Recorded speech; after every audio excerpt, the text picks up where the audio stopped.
Thanks to Jan Abernathy this month for bringing us John and Louise. So I'm going to introduce Jan and have her introduce her program. Yeah. Come on up here, lady. We want to see you.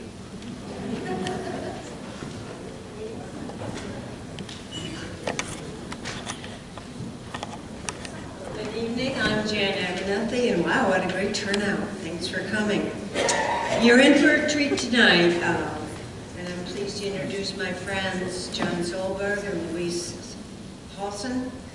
And they took thousands of pictures, actually John did, and he had to choose his best ones to represent the El Camino Trail, a 500-mile trek they took in 34 days. They took the French route, which began in France, and they climbed over the Pyrenees and went across northern Spain. And John and Louise have been great friends of ours for a long time. They kayak with us during the summers. In fact, John built both of his kayaks, but we can still keep up with them. And obviously they enjoy hiking. John belongs to a bike group that we also belong to. It's filled with a lot of ADK members that are here tonight, actually. So good to see all you guys. They both retired, John from Kodak, where he was working on research, and Louise from Bausch & Lomb, where she worked in pharmaceutical industry, managing and monitoring drug trials, and she's still okay. John's hobby is photography, and he's a member of the Image City Photography just down the road here. So the gallery is filled with absolutely stellar pictures, and tonight's show will have you see some of the stellar pictures. So you'll be treated to some beautiful shots tonight, and please welcome my friends, Louise Paulsen and John Solberg.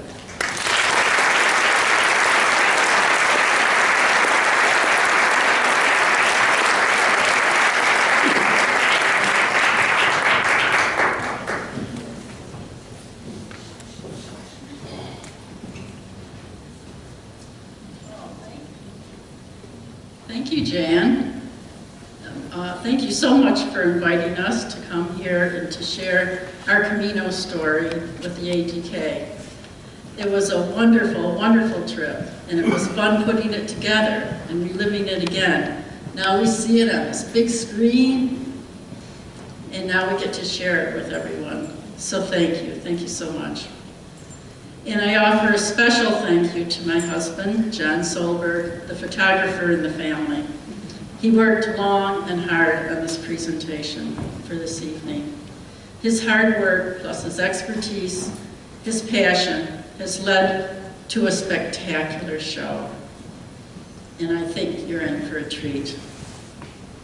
In our time together, I hope to impart to you a little of what our experience was like through the photos and a little commentary on some of my journal entries along the way. You'll see a day along the plains, take a walk through the cities with us, climb over the mountains, and see some of the most memorable events. We'll finish with a 10-minute slideshow, and then have a little time for Q&A. And Joe, you owe me.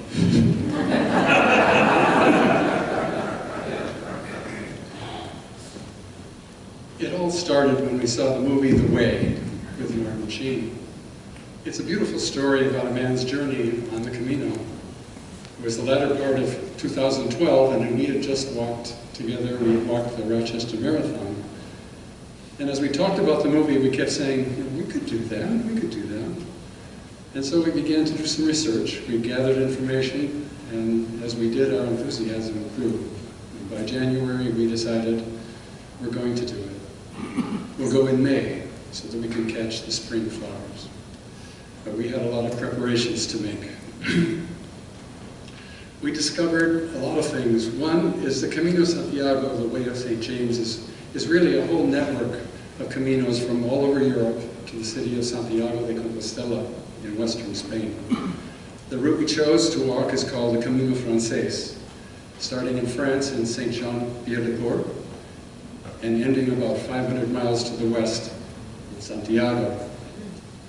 According to tradition and deeply held beliefs, the remains of St. James the Apostle are carefully held inside the great Santiago Cathedral. The Camino has a history that stretches back more than 1,000 years. And as a Christian pilgrimage, it has a history that's full of adventure, intrigue, war, politics, miracles, the Knights Templar, popes, kings, and most important, the pilgrimage of millions of people.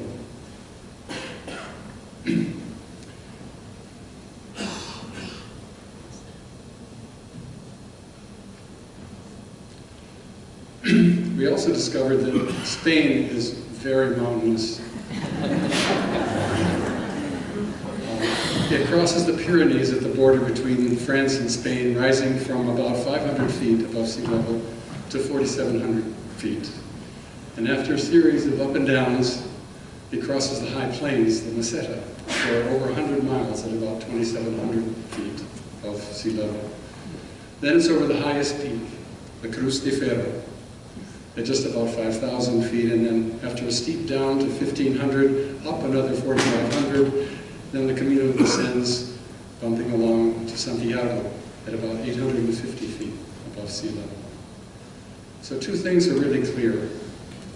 We needed to train, and we needed to travel light. So we met with Francis Coleman down in Bloomfield, who had walked the Communal. He shared his preparation process, which we used gratefully as a guide for our own. In terms of clothing and equipment, the principle was minimize the weight of everything. So every piece that we took, we found the piece that was as light as possible and affordable. We researched the average weather conditions during May and June and brought clothes enough to keep us warm and dry.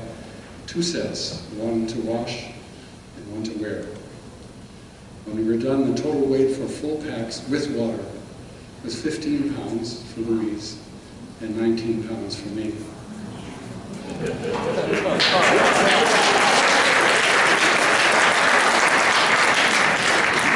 And our technology was also very simple. We brought our iPhones for Wi-Fi, and we had a limited international AT&T plan in case we needed to use the phone for emergencies.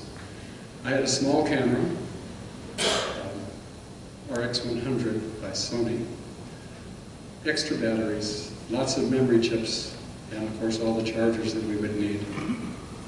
Thinking we might need some money, we found out that we could use our Visa debit card to get cash when we needed it, in euros, of course.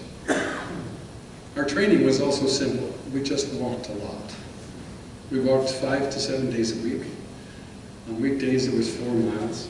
On weekends we were walking longer distances, but not in terms of distance, but in terms of time. So that we began with 2 or 3 hours, 2 days in a row. And then we kept bringing it up until finally we were walking 6 days, or 6 hours each day.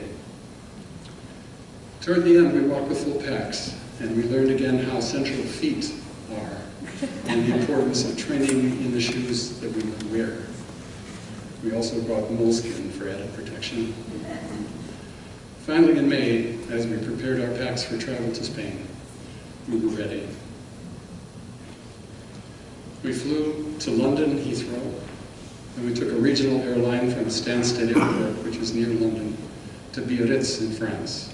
Took a bus to Bayonne and a train to Santiago de Compostela.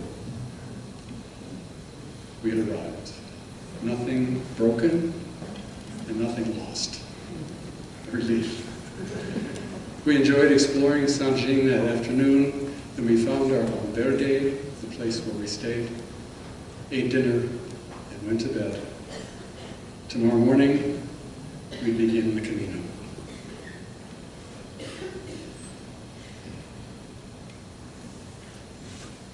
The trip over the Pyrenees climbs to 4,691 feet with an ascent from Saint-Jean of 4,035 feet to give you a sense of how it compares to maybe Gothic's, which is at, I think, about 4,734. It was a beautiful short sleeve weather day. 2 days later, fog set in, and poor visibility closed the route over the Pyrenees, so we were happy about that. Following are some impressions from my journal from these first couple of days. Day 0, before we began, we are filled with a quiet but firm anticipation, eyes wide, muscles ready, feet eager, ears alert, and who knows how many foreign languages, what foreign food, and yet to be explored, views await us. Then on day 1, because we had such a short distance to go this day, we hung around Saint-Jean for most of the morning, enjoying a little French flavor in this town in the mountain valley. It took a while for the fog to burn off, and then we were on our way, out of town toward the mountain, inch by inch. As we started going higher in elevation, we could look back down on Saint-Jean and see that much of it was still covered in fog. Just a few hours earlier, we saw all the architecture of the ages so lovingly cared for. Then seeing it all covered in fog was also a sight to behold. And here's just a few slides from day 1, day 2 going up the Pyrenees. This is Saint-Jean. We were on the country hillside before we knew it, and meeting our first Camino friend, Saskia, from the Netherlands. The first day was filled with excitement, openness, receptivity to the beauty of the cityscapes and countryside, and especially to the people along the way. We shared this singular and secluded experience away from the modern world with our fellow pilgrims.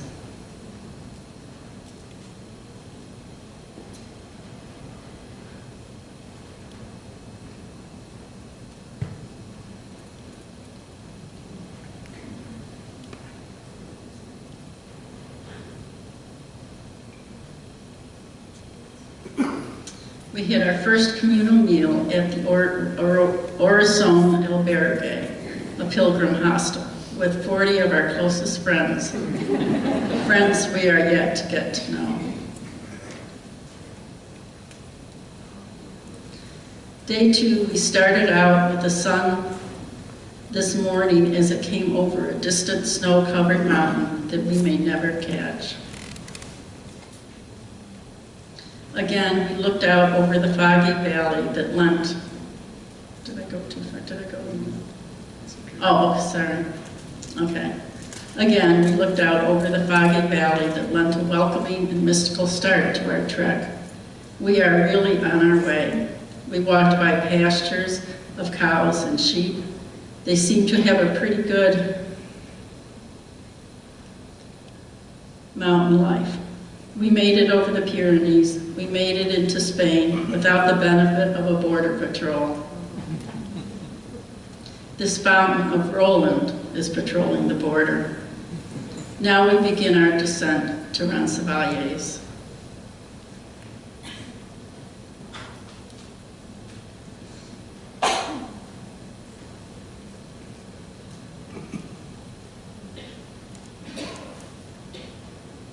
Pretty spectacular, aren't they?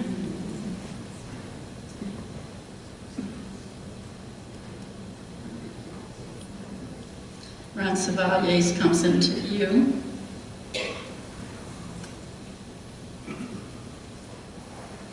Our accommodations the first night in Saint-Jean were in an old 16th century building. Tonight was a 100-bed Danish modern facility. It was lovely and really well organized. We had dinner with some of the same folks from last evening. Annette from Washington State, Catherine from Switzerland, originally from Tennessee. We're getting to know our friends. Saskia from the Netherlands, Alex from Germany, Idar and Klaus from Norway, all good folks. Albergues were our gathering place to meet and talk with friends and meet new ones in the evenings. During the days, it was so important for us to walk at our own pace, so we looked forward to seeing friends in the evenings. Our daily routine added simplicity to our days. Every day was the same. We'd rise, start walking about 6:30 a.m. After a couple hours, we'd stop for a tortilla, which was egg and potato frittata type thing, but they called them tortillas. We liked it because most things they served were sweet bread type things, and I can't eat that in the morning. I work up to that pretty well, though. We walk until we find our next albergue, wash out our clothes, find a place to eat, shop for the next day's snacks. I'd usually do a little writing. John would meander around town, and we just had a lovely rhythm. This is our passport that allowed us entry into the albergues, which exist only for pilgrims. Upon reaching Santiago, we had to present our passport to the Communal office at the cathedral, who then granted us our Compostela, our certificate of completion. Following is a small sample of the albergues where we stayed in all their variety.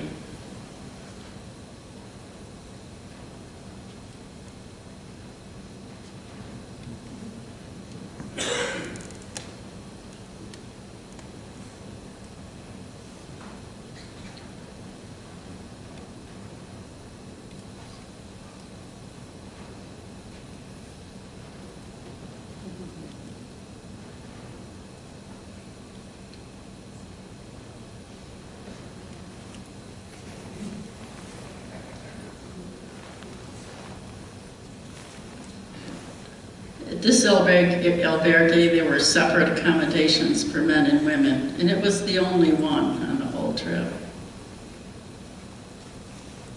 Courtyards were a common feature in the albergues.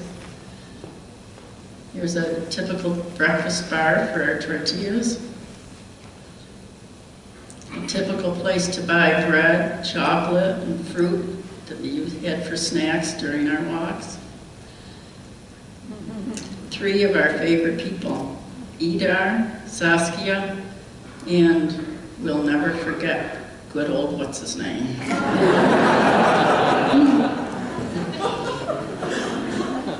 This was one of our favorite dinners. Great vegetarian food for John, and in this wonderful round building with a thatched roof. And on day 18, I wrote, "The experience of walking the Camino seems to have made so much of life so much more accessible. With all our effort, I suppose, we are much more open to what is before us, open to the rewards of our efforts. People are open and available. None of us have any meetings to go to or lawns to mow. We are here to share our experiences with our fellow pilgrims. That is all."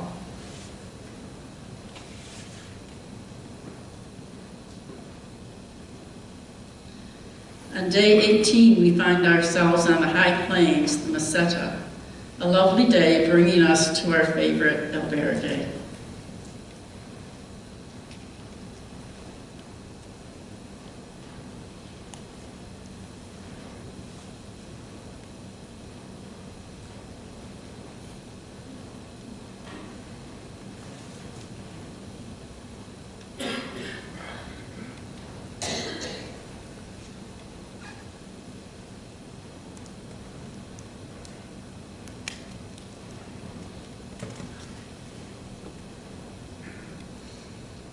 And here is my journal entry for the day. The Albergue de Peregrinos Vericiamos was a structure from centuries past, not usually a night for comfortable accommodation, but as old as the exterior was, the interior served we modern-day pilgrims nicely. We arrived early and I spent the rest of the day in bed. I have had a cold and cough for a couple of weeks, but it has gotten the best of me. So I dragged myself to family-style dinner at 8 p.m. I was revived by the festivities. This albergue is run by two lovely, bright, twinkle-in-the-eye old Spanish men. First, they corralled a few Spaniards to sing a grace before dinner. Then, before you know it, they had the whole dining room of some 55 or 60 pilgrims engaged in this international song exchange. All members from each country represented took their turn and sang a song from their homeland. And Marge Matsky, stayed at the same place, I know. France and the Netherlands were well represented with 8 to 10 people each, so they were able to do rousing renditions of songs they all knew well and enjoyed, and we all enjoyed their joviality. This is the Netherlands in the photo. Other countries had many fewer, but all participated, even with 1 or 2 people. Everyone had a fun time, and our Spanish hosts and receptive diners created a setting where all judgment was set aside. It was magical. We had folks from the Netherlands, France, Poland, Germany, Costa Rica, Mexico, Denmark, Canada, Switzerland, Italy, Korea, Australia. It was one person from Australia, and he did Waltzing Matilda, and got a fun sing-along going, and that was my favorite. From the US, we had 3 representatives and did Take Me Out to the Ball Game. Indicative of our national sport, but it wasn't internationally recognized. I still regret that we did not sing This Land Is My Land, is your land, I mean, this land is your land, a nod to Woody Guthrie. Maybe we'll have to go back and with this new insight, try again.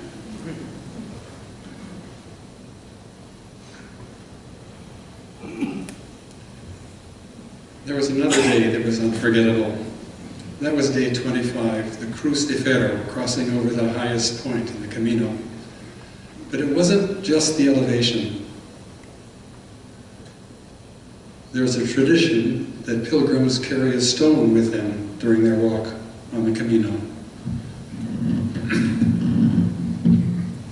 transferring their cares and worries into that stone. When they reach the Iron Cross, they can leave the stone with their cares and worries there and continue their journey with a lighter heart and greater freedom. So it's not just a place. The morning of the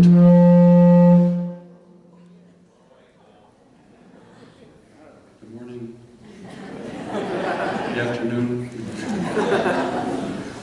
The morning of day 25. Looking to the east from where we'd come the day before, there was blue sky. Looking to the west, it was dark. It was very windy, and it was cold. If it wasn't raining, it was snowing.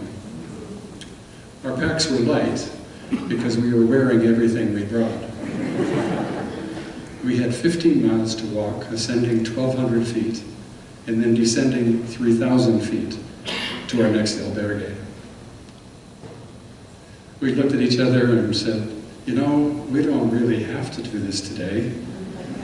But then we found ourselves on the path. Despite the cold, gray, and wind, it was beautiful.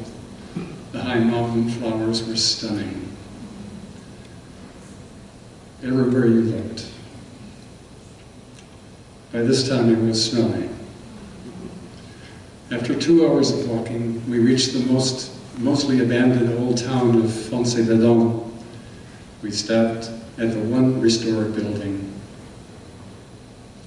It was warmed by a fire in the fireplace and welcome smiles, laughter, and best of all, hot coffee. We warmed up and then we were ready to take the rest of the journey. We bundled up and hit the trail. The cold wind and rain and snow had frozen nature in place and given it a mysterious and magical quality.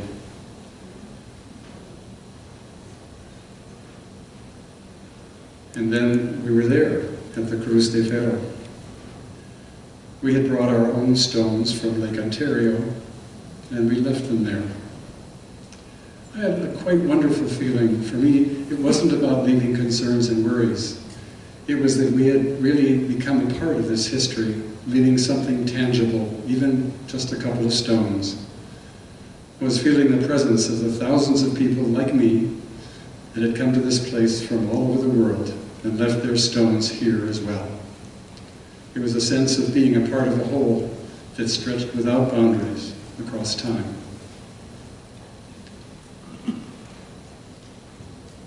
And then we continued down. The beauty was everywhere. We were still walking kind of in a cloud. It was so cold that Louise used gloves covered with a pair of my wool socks to keep her hands warm.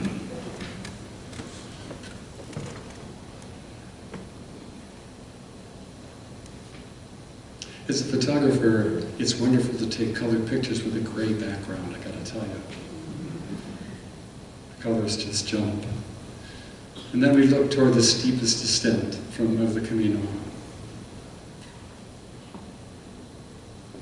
A little village of a sable,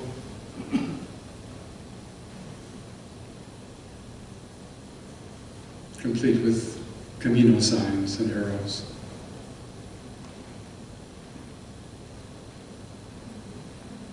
This flowers covered a whole wall.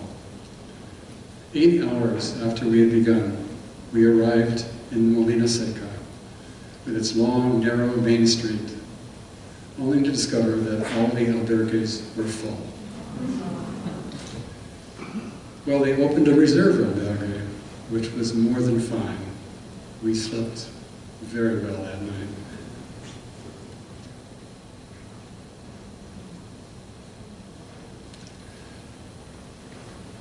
The Camino journey moves from country to town and back to country very abruptly.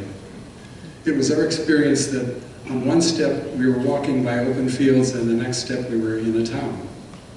Leaving the town, it was the same. One step you're in the town with buildings on both sides, the next step you're in open country.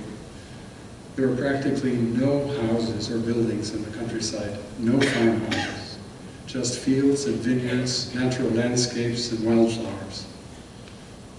Only in the larger cities was there a definite transition from the countryside. We walked through a modern world and then into the old city at the city's heart. There were old stone city walls and narrow winding streets, open plazas, elegant buildings, and churches from centuries past. History really came alive in the old cities. I'd like to share just a glimpse of some of those cities, a few glimpses from east to west on the Camino. Pamplona, Los Arcos, Burgos, León, and Astorga. Pamplona was a walled city, a fortress, with its beautiful gates, winding streets,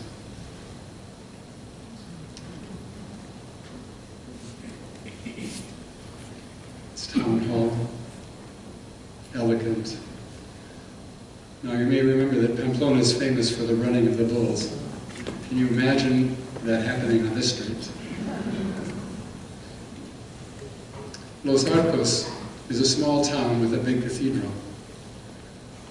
Again, the same tall, narrow streets and a very elegant cathedral. Archways. Many of the churches were simply awesome.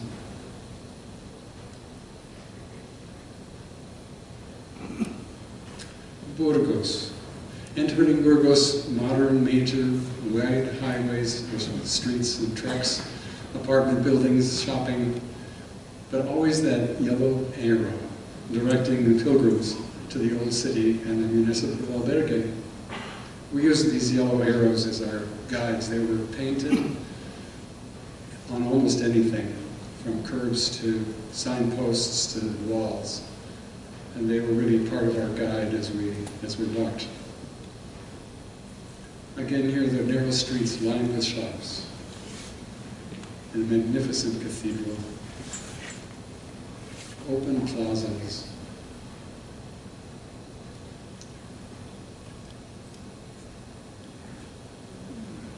manicured sycamore trees, a very common sight all along the Camino.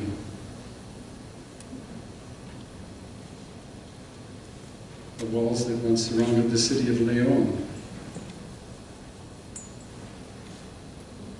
The always present yellow arrows showing the way along the Camino. Wide streets to the magnificent cathedral, both inside and out. Stained glass lining all of the walls.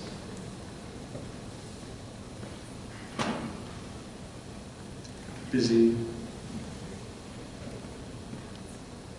A central plaza that's a marketplace until early afternoon. Then it's cleaned and it's an open plaza in the late afternoon and evening. In the morning, the streets are washed.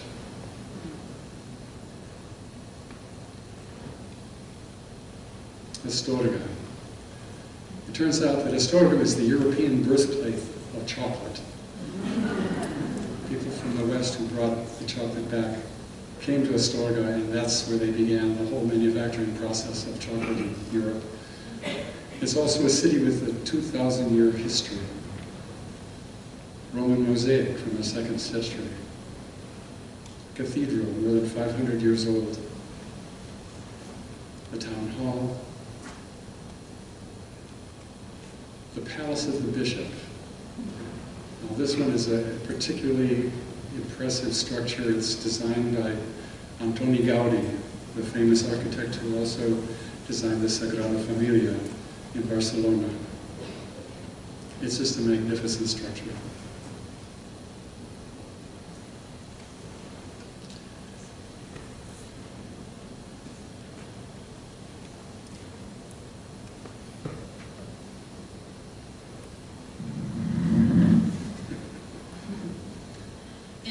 We have reached Santiago, day 34 of our walk, shared with you in about 25 minutes. We are all preparing for an early start, for an early arrival to Santiago. The celebrations begin at noon at the cathedral.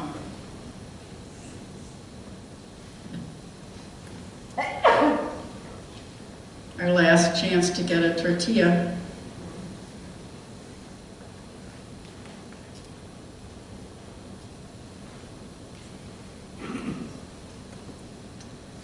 From my journal on day 34.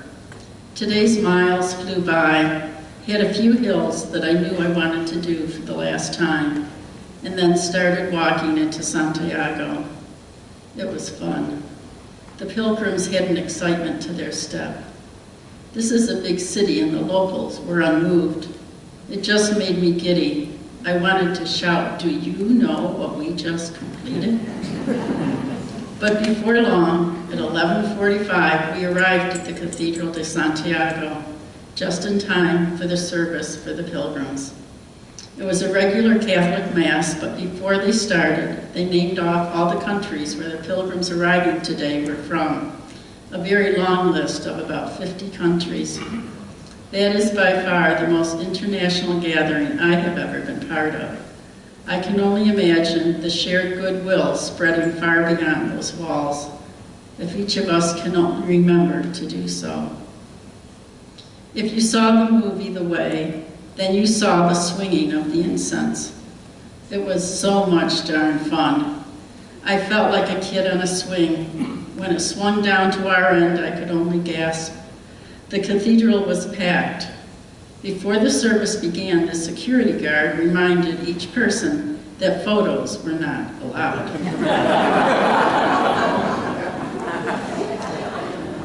When the ball of incense started swinging, the people in the cameras were just about hanging from the rafters also. It was a little circus, a little soul, and lots of photos.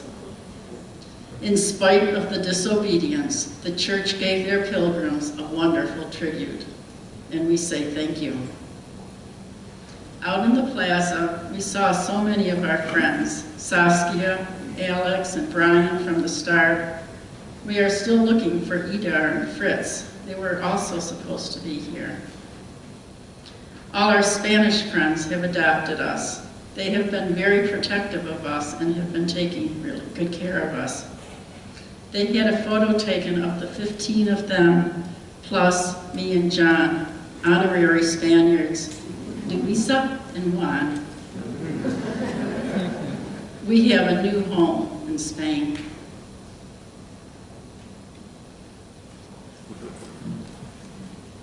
It was 34 days and 500 miles of our lives. It was simple, but not easy. The biggest learning for me was letting go of expectations. I had a journal entry on day 29. Wait, let me recall one of those tenets of the spirit of the Camino. Welcome each day, its pleasures and its challenges. That reminder did keep me a little more focused. The challenges gave us plenty of opportunities to practice letting go. The simplicity facilitated our ability to let go of expectations. There were so few choices to be made. It was clear that what was simply was. Sometimes it rained, sometimes sun. Beautiful albergue or not.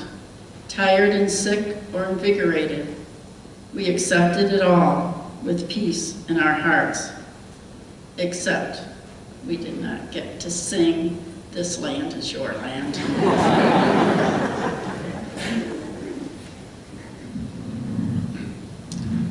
We carried our clothing and what little stuff we needed with us. The Camino supplied us with places to rest, food and water, and a community of friends. It wasn't just a road or path, it became a friend itself. Many people return to walk the Camino again, sometimes 4 or 5 times or more.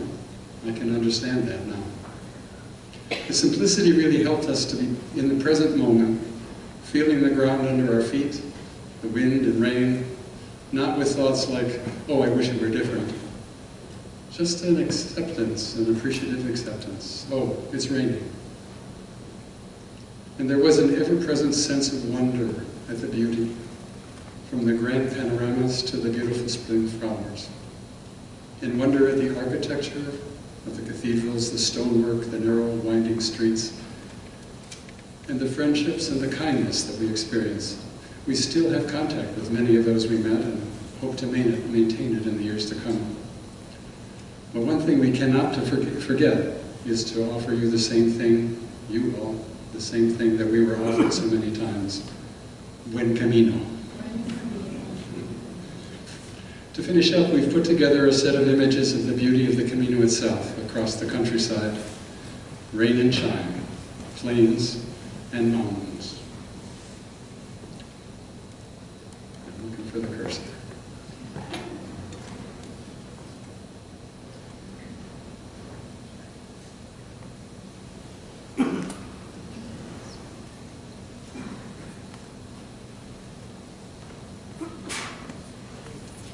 So,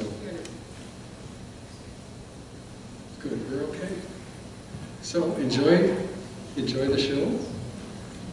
There should be a little music to accompany it.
Oh, she just asked about the meaning of this particular photo, the meaning of this particular structure.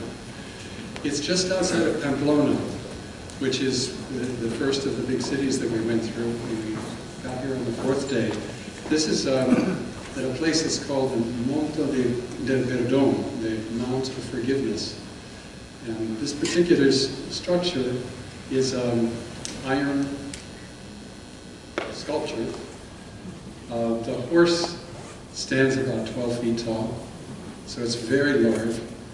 And it is in honor of the pilgrims across time. So at the far right, you'll see the sort of a modern-looking dress.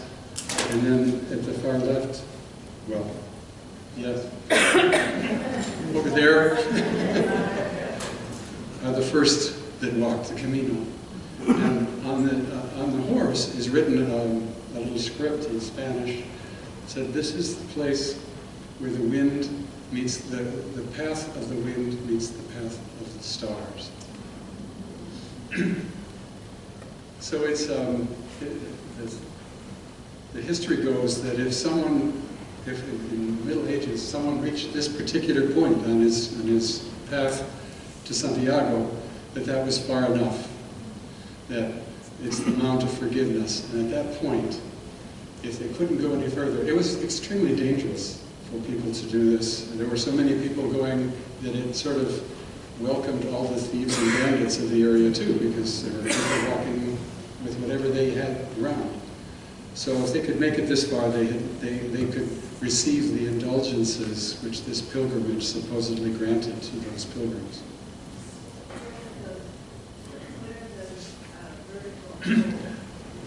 I think they're the stars.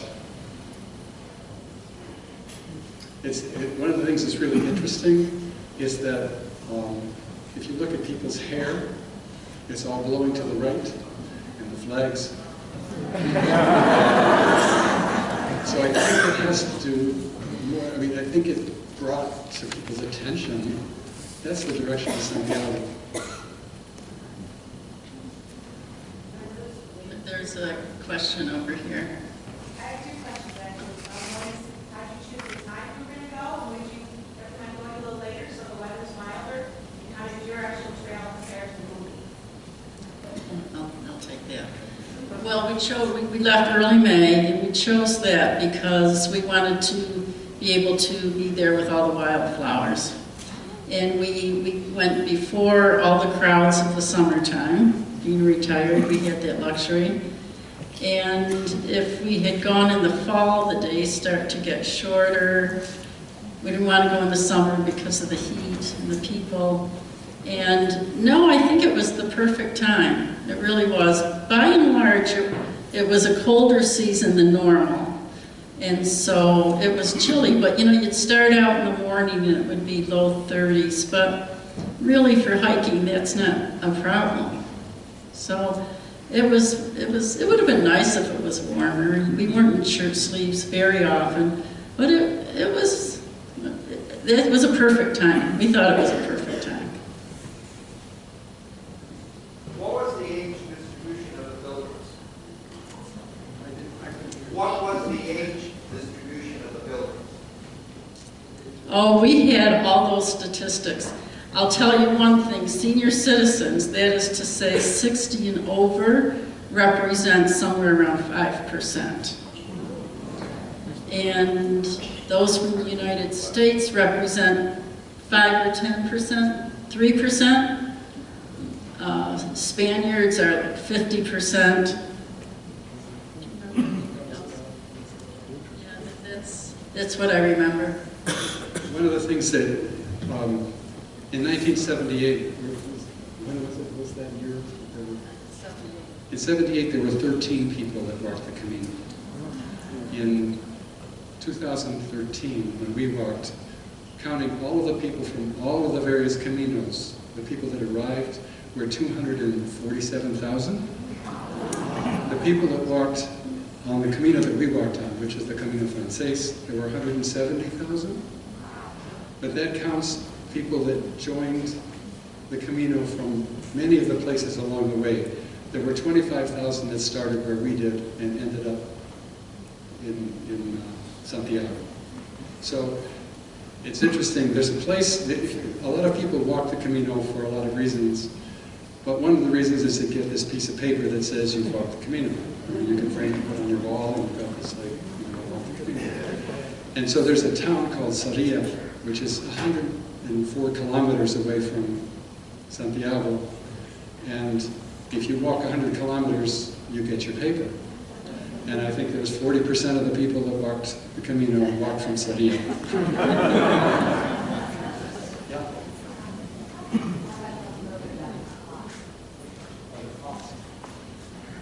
So what do you think that? Okay. If we counted transportation, flying there, and then spending the 34 days, plus a week afterwards that we lay on beaches at Muxia. And, well, we couldn't lay on the beach because there wasn't a beach and it was cold, but it was by the ocean, it was wonderful. That total cost was about $6,000. So for 6 weeks, counting transportation, that wasn't too bad. What languages did people speak and communicate with each other? The common language was English. Really, the first night we were in Saint-Jean. We were with a couple Italians, I think, and nobody could speak to each other. And that is the only time that happened. You know, English was a common language. Spaniards didn't speak English as much, but we had the advantage of John, and they just loved him, as you saw. So English was it.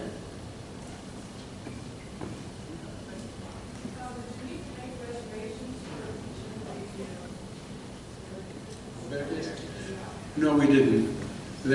We made a reservation for the very first night and for the stay that we had 6 miles up. And the very first day, we had a reservation because there were only 50 seats or 40 seats available. All the rest of the time, something was always made available. There were a couple of times when we were particularly concerned. Louise had a cough, and we wanted to make sure that we had a place. And one of the Spanish friends of ours made a phone call ahead of time to assure us a place. But it was amazing. There were several times we walked into a town and there weren't any albergues available. And we would talk to the person at the last one we tried. And they'd make some phone calls, and all of a sudden there was a space that would open up somewhere. One night we spent the night in a gym.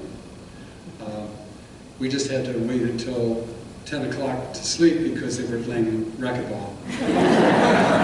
And we just hauled out the mattresses and unrolled our sleeping bags, and we had the shower, and we had all the facilities of the gym.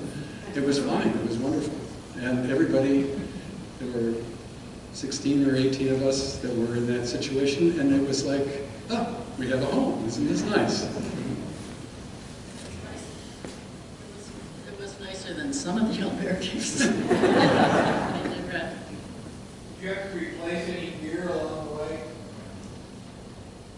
Shoes? I mean, the whole 500 miles of the way. Your shoes. No, we didn't replace anything. We discarded a few things. When we were going over the Pyrenees, the weather was gorgeous, and I thought, well, this is the worst it's going to get. It's going to be beautiful. So I left my mittens for somebody else to have. I didn't want to carry anything extra. But, I mean, I wore my running shoes because I have really wide feet and it's hard for me to find boots. And I mean, you saw the trails we were on. That's not Adirondack hiking. And my running shoes, I trained in them. I've had about 4 or 5 pairs of these very same sneakers, so I know they serve me well. And, they made 500 miles. So no, we didn't replace them. Follow-up Jay's question. I've heard that you have to leave very early and kind of rush to the next town in order to get an albergue. Did you find that at all? That is one of the reasons we started at 6:30 in the morning. Did you replay the question? Oh, he said he heard that you had to start early in order to get to the town, to get your albergue, to get a place in the albergue. And that's true. That is one of the reasons we left early. A corollary to that is it depends a little bit on the pace that you walk. And our pace, in order to make it, we ended up having this sort of dual function. Louise had her pace, and I was stopping to take pictures all the time. So I was hurrying to catch up, so she had to go slow enough for me to be able to catch up with her. So a lot of people passed us. And I got to be known as the person who was always taking a picture of the flowers. People were just walking by. So I think if you have an average or a quick pace, there's no problem. I think only if you start at 10 o'clock and expect to find a place in the first albergue, you're not likely to find it. Yeah. With the weight limitations you had, did that impose any photographic limitations on the work you did, like lenses and all that? I didn't understand the question. I said that they were just small.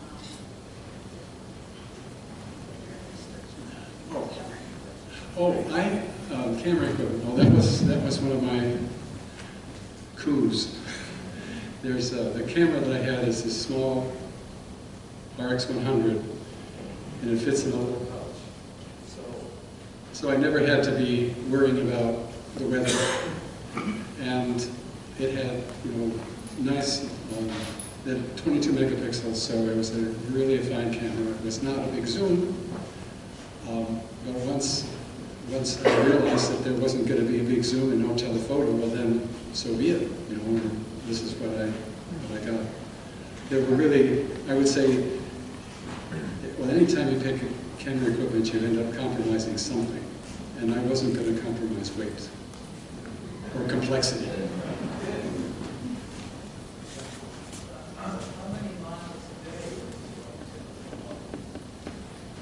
Typically, it was 15 miles a day. On average, it was 15 miles a day.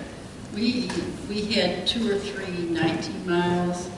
We had 1 4-mile, a few 10 miles, but it was pretty much in the 12 to 16, 17 miles a day. Were there ever any spots where you felt unsafe? No. She asked if we were any places where we felt unsafe. No. I mean, not from terrain, not from people around us, not from ruffians in a town. Never.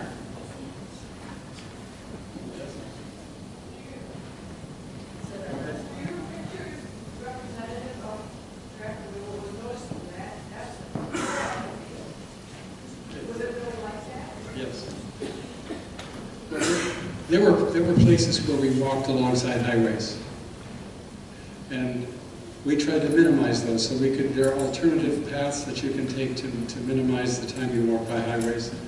But it was really quite amazing. There were only a couple of days that it was really kind of a pain in the neck, where you really could, you know, it was the cars going by and you hear the sound, and we were so used to being out in really open country. The only other time when we encountered a lot of cars was when we would enter into a big city, and then we would have a mile or two of off traffic. But in the old parts of town, there was practically no driven traffic. It was all people walking. We did not encounter a lot of traffic. I just wanted to, I'm going to ask you to, I just wanted to answer the question that we didn't finish answering. Someone asked how close this was to the movie, The Way. It was close. I think that movie was a really good representation of the experience. For us, it was. I understand you have ties with Image City, and do you have your work available at your website? Okay. Yeah, there's, at the bottom is my website, and I have, certainly not all of these, but there are 2 shows that I've done with photographs from the Communal. One set in black and white and one set in color. And both of those can be seen on the website. And my contact information is also available there. Folks, we're going in our next issue of the Genesee, and David will publish the URL, which will give you the link to John's website. And of course, if you view the Genesee online, there will be a live link, and that link you can just click on and go directly to the website. Thank you. Well, good enough. That's wonderful. It will also be on the homepage. Okay, and Steve, our webmaster, will post it on our homepage for the Genesee Valley chapter. Well, thank you very much.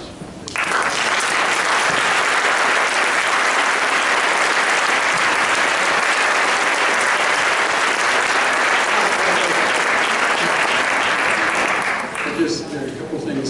First of all, we'd like to thank Lloyd Sears, who made sure that the technology worked. There's nothing more embarrassing than to have technology that doesn't. So thank you, Lloyd.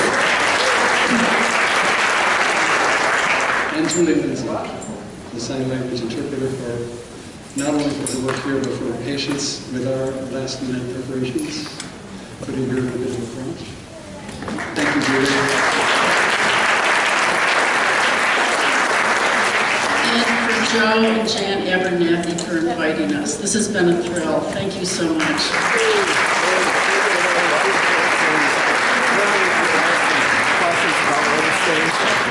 is it 8? Drop the stuff and start.